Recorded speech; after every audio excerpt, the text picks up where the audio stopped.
Биылғы жыл басынан бастап коммуналдық тарифтердің қымбаттап жатқаны белгілі.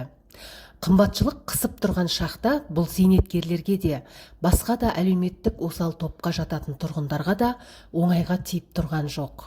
Дегенмен коммуналдық тарифтердің, яғни табиғи газға, жарыққа, суға төлем қымбаттауына байланысты үкімет тұрғындарға өтемақы төлемек.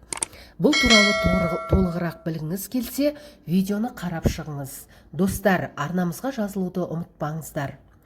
Егер коммуналдық төлемдер бойынша шығыстар отбасы табысының 10%-нан асса, қазақстандықтар әкімдікке хабарласа алады.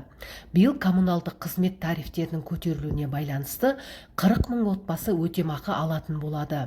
Бұл туралы үкімет отырысының қорытындысы бойынша өткен брифингте ұлттық экономика министрі Әлібек Қуантыров мәлім етті. Биыл тарифтердің көтерілуіне байланысты 40 мың отбасыға өтемақы беру жоспарлануда. Бұрын артық тарифтер үшін өтемақы, егер тұрғын үй коммуналдық шаруашылыққа реттеліп көрсетілетін қызметтерге шығыстар 20%-дан асып кетсе, отбасының табысынан төленетін.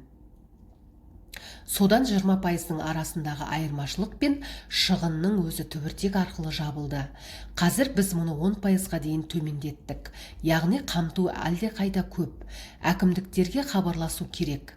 Тұрғындар өтініш беріп, өтемақы ала алады деп түсіндірді министр. Оның айтуынша реттелетін тұрғын үй коммуналдық шаруашылық шығындары осы отбасының табысының 10%-нан асатын болса, онда бұл айырмашылық өтелуі тиіс. Бұрын ол ең аз дегенде 20% болатын.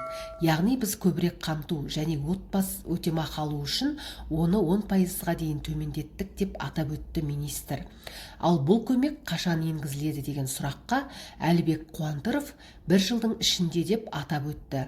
Бұл қолданбаға байланысты. Бұл тұрақты процесс деді ұлттық экономика министрі.